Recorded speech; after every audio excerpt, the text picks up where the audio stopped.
Patent कर लिया है, उनकी बपौती नहीं रामनवमी। ये ममता दीदी रामनवमी नहीं कर रही है, ये प्रधानमंत्री का काम है क्या?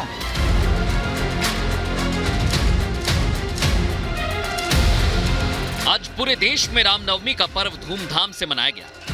राम भक्त अपने प्रभु के जन्म पर 500 साल बाद इस तरह का उत्सव मना रहे हैं। अयोध्या में भव्य राम मंदिर में भगवान रामलला की प्राण प्रतिष्ठा के बाद पहली बार रामनवमी का उत्सव मनाया जा रहा है।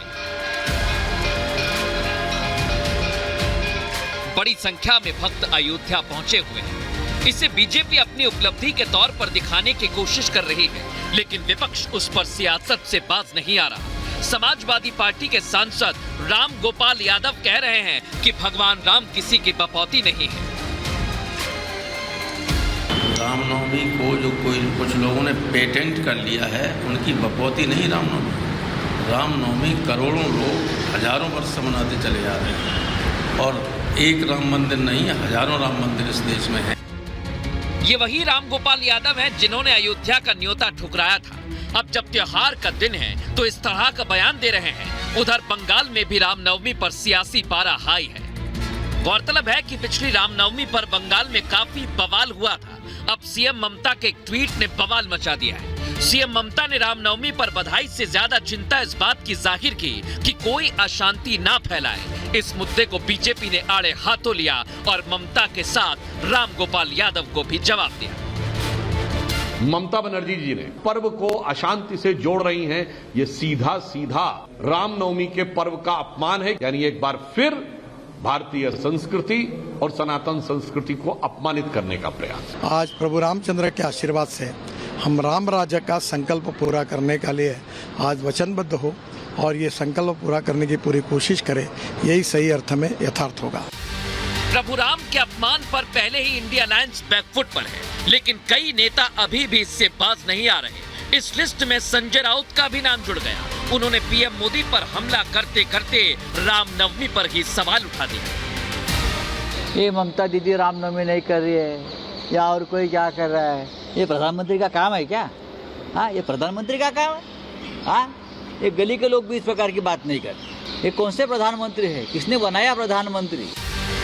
एक तरफ विपक्ष के बयान वीर हैं, तो दूसरी तरफ देश में रामनवमी का पर्व धूमधाम से मनाया जा रहा है। रामनवमी पर पीएम मोदी से लेकर मुख्यमंत्री योगी आदित्यनाथ तक बधाई दे रहे हैं और 500 वर्ष बाद आए इस उत्सव पर भाव विभोर हो गए। ये प्रभु राम का बर्थडे 500 साल के बाद आया है, जब वो अपने निज घर में बर्थडे मनाने का सौभाग्य मिला है। लगभग 500 वर्षों के उपरांत मर्यादा पुरुषोत्तम प्रभु श्री राम की पावन जन्मभूमि पर उनके पावन जन्मोत्सव का कार्यक्रम उत्साह और उमंग के साथ आयोजित हो पा रहा है। प्रदेशवासियों को मैं हृदय से बधाई देता हूं। 2024 के चुनाव में विपक्ष जीत का दावा तो कर रहा है, लेकिन उसके नेताओं के सनातन विरोधी बयान उसके सपनों को तोड़ सकते हैं, क्योंकि जब जब राम विरोधी बयान दिए गए तब तब विपक्ष को हताशा ही हाथ लगी है। Bureau report, Republic Bharat.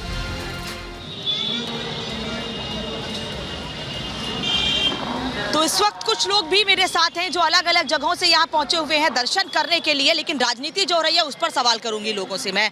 Sir, कहाँ से आए हैं पहले बताइए? मैं दिल्ली से आया हूँ। दिल्ली से आए हैं आप, अयोध्या दर्शन करने आए हैं, लेकिन कुछ लोग तो राजनीति कर रहे हैं अयोध्या पर। नहीं, यहाँ पर तो हम दर्शन करने आए हैं और मुझे बड़ी प्रसन्नता हो रही है यहाँ के विकास को देख करके, यहाँ की व्यवस्था को देख करके मन गदगद है, क्योंकि मेरी शिक्षा दीक्षा भी अयोध्या जी में हुई। लेकिन कुछ लोग तो इसी व्यवस्था पर सवाल खड़े कर रहे हैं। अब वो अलग अलग है, तो इस समय चुनाव का समय है, तो चुनाव के समय में लोग अपना अपना वक्तव्य देते हैं। जो अंदर नहीं रहता है वह भी ऊपर से ऊपरी तौर पर देते हैं। जैसे कुछ लोग हमारे खास करके जो विपक्षी में हैं इस समय, वो लोग तो हिंदू अपने को कहने में असमर्थ व्यक्त करते थे, आज की तारीख में तो विवश होकर के उनको कहना पड़ रहा है। आप क्या कहेंगे? बहुत अच्छा, कैसा लग रहा है? बहुत अच्छा। कहाँ से आए हैं आप? हम बिहार पटना से आए हैं। कैसा लगा अयोध्या? बहुत सुंदर अयोध्या है। जो राजनीति करते हैं उन्हें क्या कहेंगे? राजनीति करने वाले राजनीति करेंगे लेकिन इतना तय है कि योगी और मोदी जी को बहुत बहुत धन्यवाद। धन्यवाद, ठीक है, आपका भी बहुत बहुत धन्यवाद। तो देखिए, बिहार से लोग आए हुए हैं, दिल्ली से लोग आए हुए हैं, मध्य प्रदेश देश के कोने कोने से आए हुए हैं। सृष्टि, आप लता चौक पर है, वहाँ की रौनक तो अलग ही होती है। बिल्कुल अनामिका, देखिए देश के कोने कोने से लोग, जैसा आपने बताया, और ये उड़ीसा से आए हुए हैं, इनसे भी हम बात कर लेते हैं। आपने माहौल देखा, मंदिर के दर्शन किया, आपने कहा आप 3 बार दर्शन कर चुके हैं, कैसा माहौल लगा? बहुत अच्छा लगने लगा है। और दर्शन जब मैंने कर लिया, इतना आनंद लगा है, मैं अपना वाणी में वर्णन नहीं कर सकता हूँ। वर्णन नहीं कर सकते। हाँ, और ये जो अयोध्या जो हम धाम है, जो भी दर्शन करते, स्कंद पुराण में बताया गया, वैकुंठ खंड में जो अयोध्या दर्शन करते हैं, उनकी जन्म जन्मांतर की जो पाप है वो कट जाता है, वो नष्ट। ठीक है, इधर भी कुछ लोग हैं, आप लोग बताइएगा कैसा माहौल लगा, क्या लगा? माहौल मैडम बहुत अच्छा लगा। और जो नारा चलता था कि जो राम को लाए हम उनको लाएंगे, हमको तो लगता है 2024 में फिर ऐसा ही होने वाला है। फिर ऐसा ही होने वाला, आपको कैसा लगा? 2024 में बीजेपी 400 पार जाएगी और राम मंदिर इस समय जो है पर डे आप आइए, पर डे पूरा। इधर भी कुछ लोग हैं, उनसे भी बात कर लेते हैं, कैसा आप लोग को लगा? बहुत अच्छा लगा। हम तो 3-4 बार दर्शन कर चुके हैं, यहीं के रहने वाले हैं, और अब तो लगता है कि जैसे अयोध्या एक नई अयोध्या हो गई है। पहले लोग आना ही नहीं पसंद करते थे अयोध्या में, अब तो एकदम आप समझिए कि लगता है ना कि विश्व लेवल पे सबसे दिव्य और सुंदर अयोध्या होगी, बन गई है। बिल्कुल, चलिए सीधे अयोध्या से आपको लिए चलते हैं गायत्री के पास, हमारी सहयोगी जो कि गुजरात से हमारे साथ जुड़ी हुई है। शुक्रिया सृष्टि। और मैं यहाँ अहमदाबाद में मौजूद हूँ, गुजरात का अहमदाबाद, जहाँ पर लोगों से हम बातचीत करेंगे क्योंकि रामनवमी का आज दिन है। और देखिए सृष्टि, सुबह से ही मैंने लगातार अलग अलग जगहों पर लोगों से बातचीत की। गांधीनगर में भी मैंने लोगों की प्रतिक्रिया ली, तो लोगों का साफ तौर पर कहना था कि आखिरकार वो प्रधानमंत्री नरेंद्र मोदी को राम मंदिर के निर्माण को लेकर सबसे ज्यादा पसंद करते हैं, क्योंकि सालों का संघर्ष के बाद भी अगर ये संभव हो पाया तो मौजूदा सरकार की तरफ से संभव हो पाया, ये ऐसा लोगों का कहना है। मेरे साथ कुछ लोग मौजूद हैं, मैं उनसे बातचीत करती हूँ। आज रामनवमी का पर्व मनाया गया, कैसा रहा रामनवमी का पर्व? क्योंकि हम देख रहे हैं कि इसको लेकर सियासत भी जोरों पर हुई, राम मंदिर को लेकर भी सियासत, और कई जगहों पर हमने देखा कि शोभा यात्रा को इससे पहले भी टारगेट किया गया और पश्चिम बंगाल में आज भी टारगेट किया गया। नहीं, अच्छा रहा राम मंदिर को लेके। जनरली राम मंदिर तो गुजरात का एक त्यौहार है, हम लोग यानी पूरे इंडिया का त्यौहार है, बराबर है।